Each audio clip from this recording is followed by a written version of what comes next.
We've really been getting after this. This is part 4 of the mirrored holographic reality. Sandwiched in between 1, 2, and 3 was reshaping the reality within in your inner self. Powerful. We've gone into the depth, and then having that part 1 and 2 of that, which was a video I shared, and I give a shout out again to into the Children of Ra, that channel, for a really good video that really went with what I was doing in an inner thing of practice. And I really appreciate, because I thought that those last 2 videos went hand in hand with the series of what we can do with it.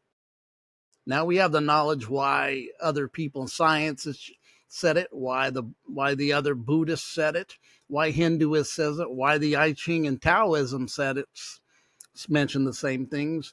And now we're doing Buddhism today, and we'll finish the series with how Gnosticism said it.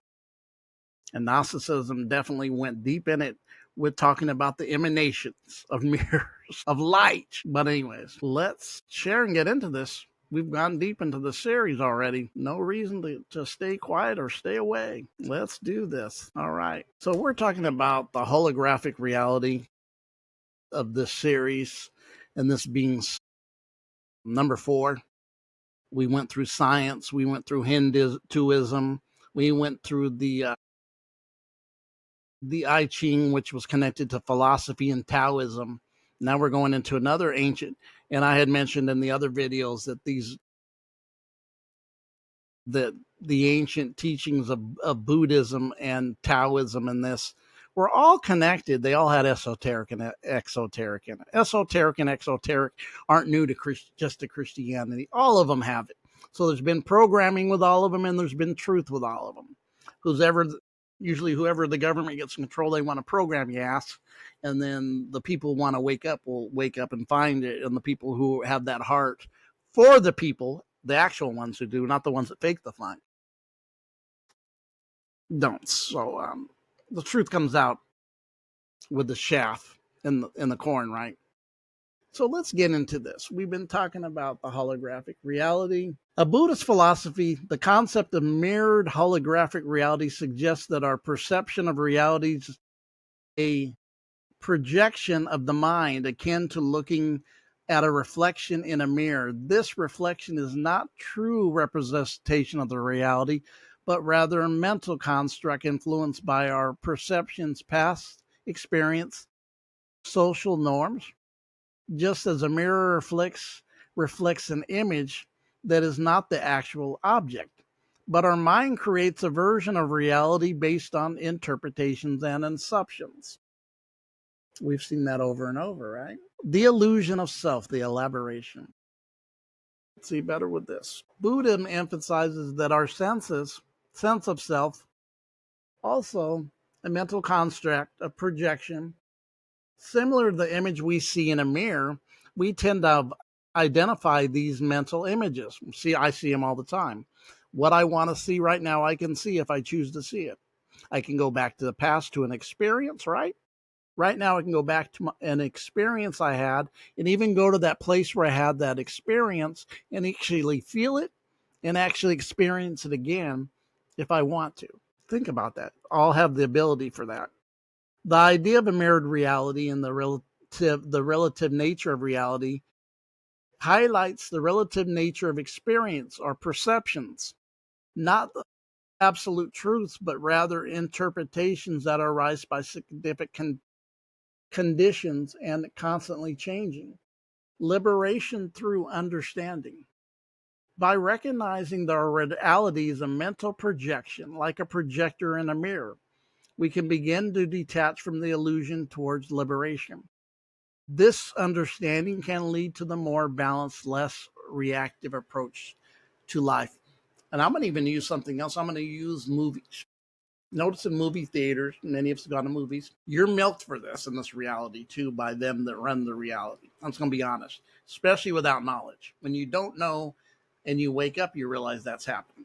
But think about it. You go to a movie theater, they put a reel in, right? Notice a reel. Real reality, but it's a REEL. Real and it does this, right? It loops.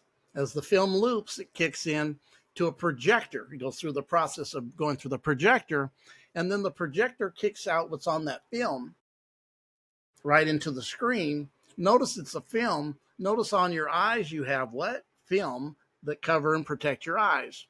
Also, you have hair, which is like an antenna.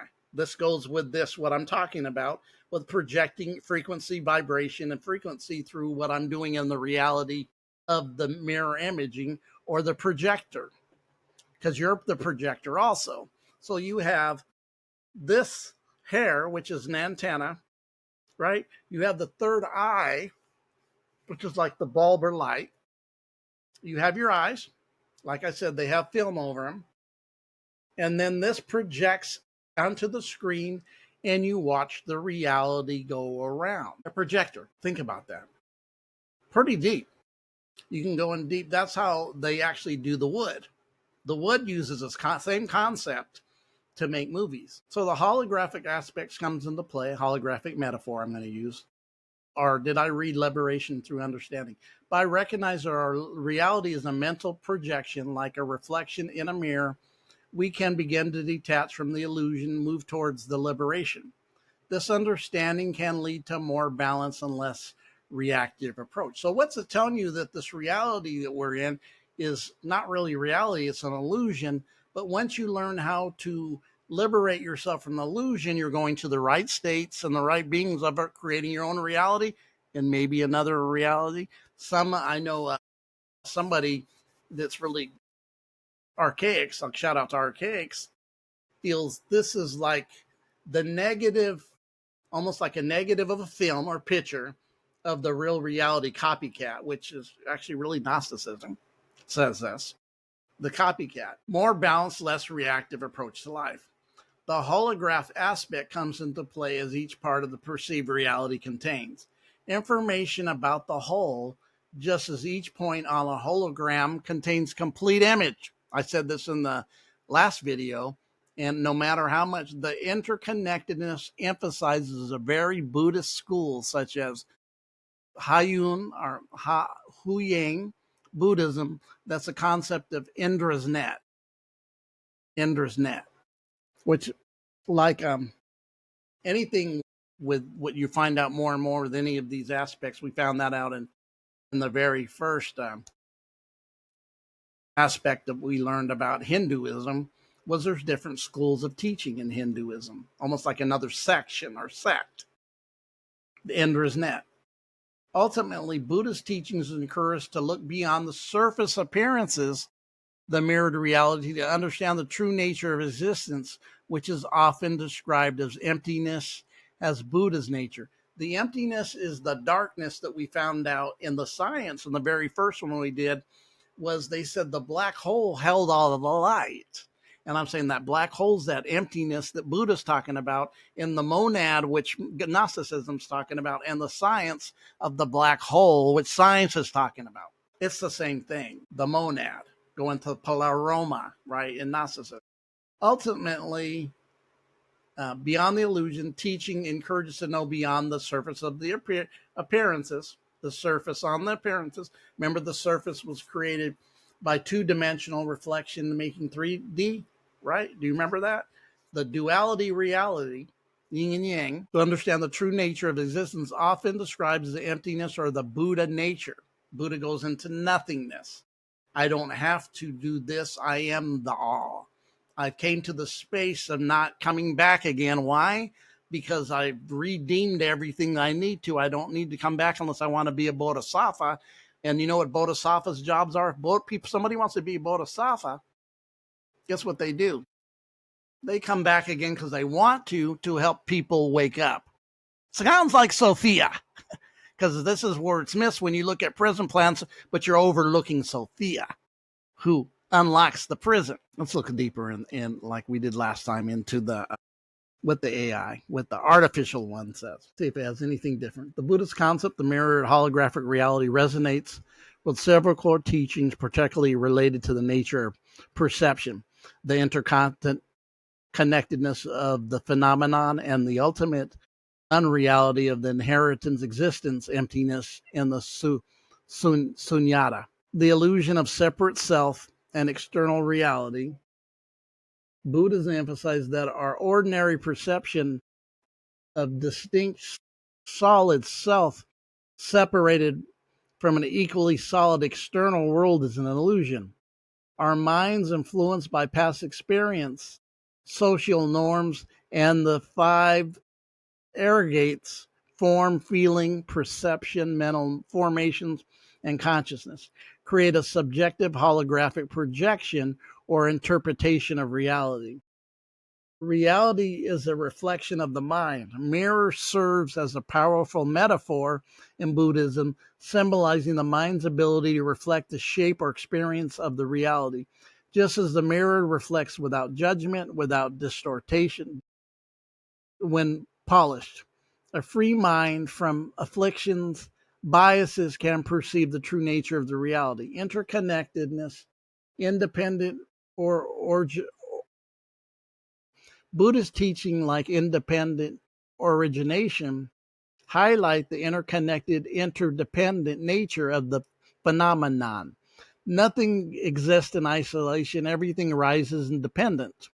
Other factors, according to Inside Meditation Society, the idea aligns with a holographic principle, which the whole is contained with each small part, as seen in the analogy of Indra's net, which is really, that's the fractals of light that we all are, is just like Indra's net and Gnosticism, which we'll cover in the last part of this. Emptiness, sunyata. The concept of sunyata or emptiness doesn't mean the nothingness, but rather the lack of inherent independent essence of all things. Phenomena are empty of a fixed, unchanging essence because they arise independently, according to Oxford Bibliograph's understanding. Emptiness allows us to see through the illusion of solid, separate reality, appreciate ever-changing, interconnected nature. The idea that the universe might be a hologram, while not a literal Buddhist doctrine, offers an interesting modern lens through which to explore these profound concepts.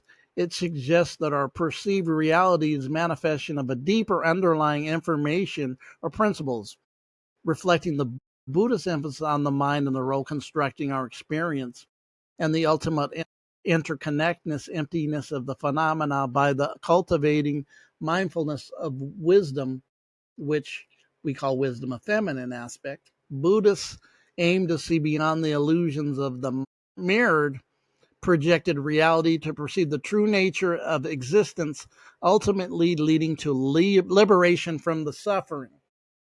Liberation from what? The suffering. What reality do we find suffering in? This one. Make those true points. You can't wrestle with truth because truth doesn't care about your feelings. It's our growth that has to come through them. It really does. That really has to come through that aspect. Very powerful. This is 4. I see we're only 15 minutes in because I got in it right away. But you've seen the mirroring aspects of these different teachings that are ancient to us, and science is now getting the hang of it, that it's also making sense in some of their scientific findings, especially with quantum physics, quantum mechanics, and all the quantum leap, right? And all this are looking at this and seeing us, and then they're saying, oh, shoot, these groups of people were saying this multiple, maybe even millenniums ago, as we went far back as I Ching, and that's 5,000 years. The I Ching's 5,000 years. Buddhism's, 25 to 3,000 years. Gnosticism, 15 to 20. We haven't got to that one. That will be the last of our series, will be the Gnosticism and the mirrored holographic reality. As even it gets into its teachings of the realms, and the fragments, and the emanations of light, which go with what this was even said in the science, that every particle or hologram holds the aspect of all of it. And you could take a hologram, cut it and cut it and cut it, and every time you cut it, the all is in every piece still. It doesn't go away. You can't destroy it. It's there. That's heavy to me. Very, very profound. Very, very enlightening and profound, and our reality is being found. And then take the previous two videos and apply it to your meditation to be one with it. Rebuild your temple and learn to be the creator and the manifester, and learn how to create and learn how to get spaces of peace. Learn that you're the power within. The silence in between the breaths is your power play. Your rebooting of yourself, the changing and lifting up of your frequencies connected to that. I heard what he said. He said, it's not about all your affirmations. It's about your frequency and upgrading it through the breath was the open door, the password. And I see that. It makes sense to me. The breath speaks louder in its silence than to the frequencies around when you get in these spaces, because it aligns with them. You're getting alignment of who you are with the energetic field, your aura, the quantum fields around you, your aura, which is totally going around you. Why do you think they told us to stay 6 feet out from each other during that time? It's all got to do with the quantum field. They know we don't know. The sheep will keep sheeping, believe everything they're taught. That's called telling the truth and spilling the beans and not playing the games anymore. We're in a space where we really got to come real with ourselves. I know I try to talk to some folks, and I don't think they see where we're at because they don't see it. And why? What? And you might say, "D, what are you saying?" I think what I'm saying is that certain things are happening now because it's aligning with the times. And if you look at everything outside you with discernment, not to be condemned by them or not to join that part or be aligned with it, but to look at it with discernment. There's a lot of things that were created in the 60s and the 50s that now are being manifested now. And I seen this and I realize there's some things coming on with war, with the things of opening the borders, things that are happening in Europe. Do you guys even pay attention to what's happening in Europe? The Irish just went off and told the Muslims, get back, Jack, we run our country. And it was like a head to the head. You know, it was almost like what you see ICE and what's going on with that. This was the Irish and the Muslims in Russia, and the Irish stood up and said, this is our country. We're Christian. You don't run it. This to me is just a sign of alliance of the time, because there's an overall play in this. And that overall play is with Israel, or is it Rael, or is it real? Is it a REEL, like the projector with the movies that we learned earlier today? That's heavy. Think about that. That's the wood. What's the wood do? We found out what's connected to the wood. But it's not that. If you really pay attention, and a lot of people don't. I used to be really a sport. I was raised by my family, both sides, step side, mom side of sports was life. I'm going to be honest, on both sides. Raised that. Very much engulfed and embedded in me. Played, coached, all that stuff. Sons played. Yeah. Cousins played, all that. Definitely inbred in our family. Taught. Everybody was a sporto. And then when I look at pro sports now, we got men dressed as women, calling themselves women, playing sports. Just a lot of weirdness going on. Wolfy stuff. I call it weirdo wolfy stuff going on when you look at the outer world. I was taken because I knew we were told this 2020 version was all about depopulation, if you know what I'm talking about, the old Cooteyville.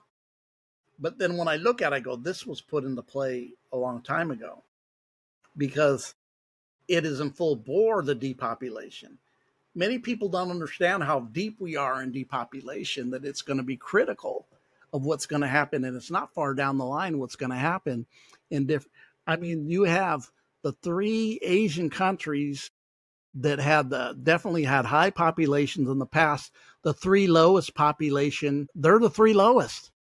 Korea, number 1, with all their Korean love-making films and all their find the right man and, make you feel good stories. It's not making people have babies there. They're the lowest birth rate in the world, followed by Japan and China. This is already having situations develop. And why I'm saying this is these plans with in the simulation, what's coming.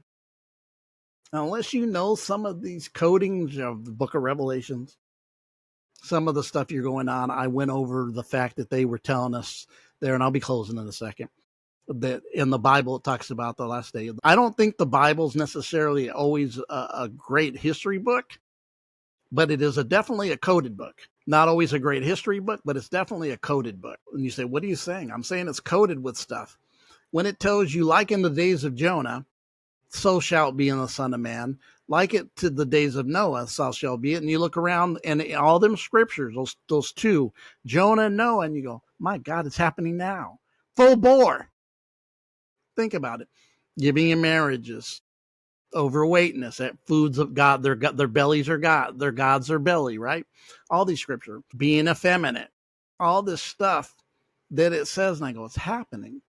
Well, the depopulation's in full bore, and it's happening here in America. Don't get it wrong that it isn't happening here. It is. Men and women are not marrying younger ones. A lot of it's that. A lot of it's when you disguise something, and a lot of it's been what we call feminism, which is not, it's really toxic masculinity that women have taken on, and they're not good at toxic masculinity. They're actually worse than the men are, which I have another philosophy about that spiritually, that it's really leading us into true restoration of the feminine spirit. That's not it.